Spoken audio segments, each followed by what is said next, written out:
कक्षा 4 विषय फुलवारी पाठ 1। हे जग के स्वामी।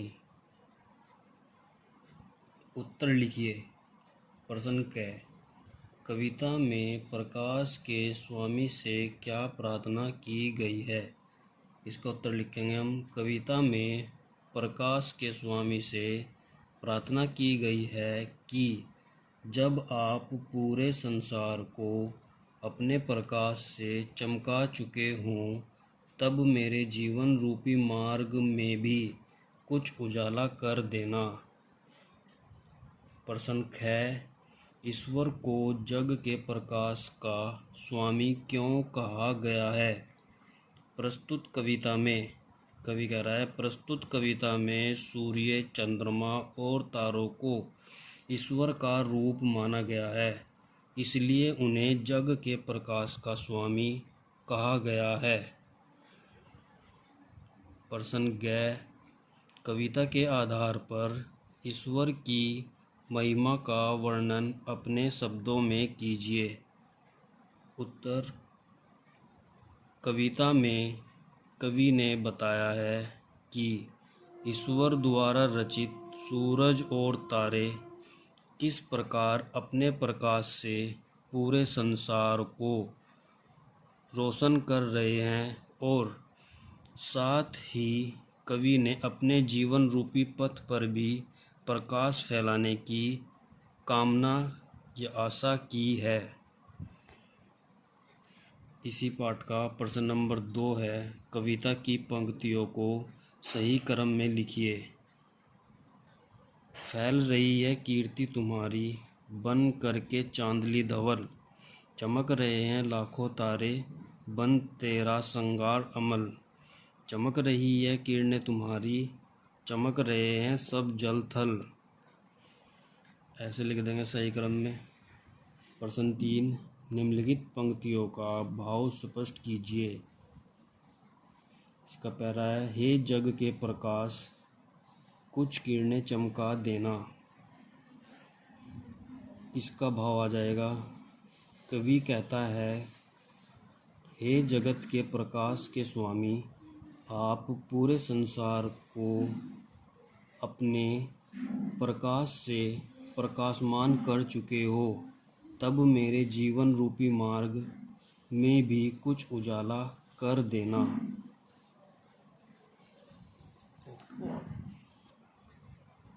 प्रश्न 4। सोच विचार बताइए।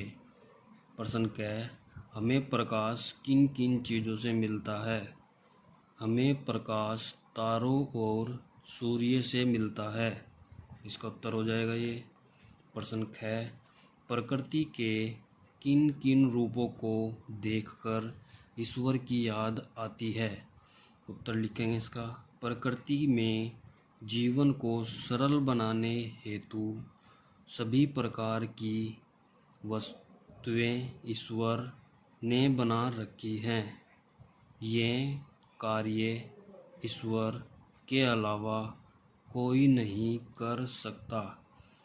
वह प्रकाश के देवता सूरज के रूप में, जल देवता के रूप में, अग्नि देवता के रूप में, या यह कहें कि वह कण कण में व्याप्त है। इसी पाठ का प्रश्न 5। भाषा के रंग।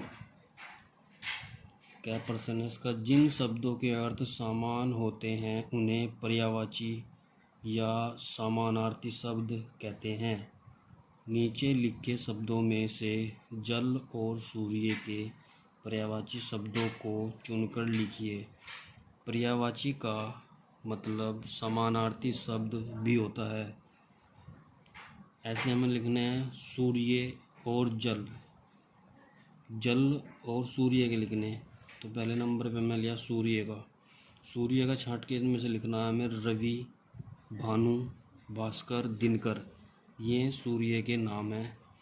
जल, जल को हम नीर भी कहते हैं। वारी, अम्बु, पानी, ये इसके समानार्थी शब्द हैं जल के।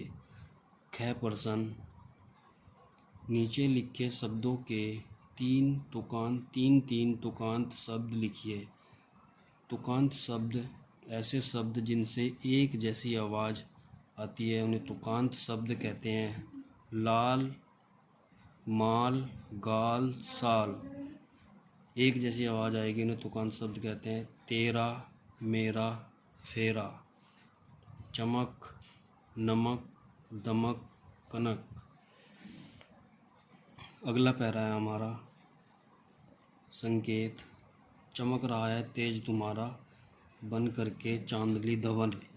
इस पैराग्राफ का हमें भावार्थ लिखना है, तो उसका भावार्थ देखो। कवि ईश्वर की प्रशंसा करते हुए कहता है कि हे प्रभु, आपका प्रकाश सूर्य बनकर पूरे संसार को प्रकाशित कर रहा है और आपका यश श्वेत प्रकाश की किरणों के रूप में चारों तरफ फैल रहा है। ये इस पैरे का भावार्थ हो गया। अब हमारे पास दूसरा पैरा है। चमक रहे हैं लाखों तारे, चमक रहे हैं सब जल थल। ये पूरा पैरा इसका संकेत है। इसका भावार्थ, कवि ईश्वर का गुणगान करते हुए कहता है कि लगता है कि आसमान में लाखों तारे जैसे प्रभु का स्वच्छ श्रृंगार करने के लिए चमक रहे हैं। यानी कवि ईश्वर का गुणगान करते हुए उनके सौंदर्य की तारीफ कर रहा है और आपके प्रकाश से जग का सारा जल थल चमक रहा है। यानी सूर्य के उजाले से संसार पूरा चमक रहा है। तीसरा पैरा हमारा संकेत इसका ये है, हे जग के प्रकाश के स्वामी, कुछ किरणें चमका देना। इसका भावार्थ है, कवि ईश्वर से प्रार्थना करते हुए कहता है कि हे संसार के प्रकाश के स्वामी, जब आप पूरे संसार को अपने प्रकाश से चमका चुके हैं तब मेरे जीवन रूपी मार्ग में भी कुछ उजाला कर देना। तो प्रश्नों के उत्तर जानने के लिए हमारे चैनल को सब्सक्राइब करें, लाइक करें एंड शेयर करें। धन्यवाद।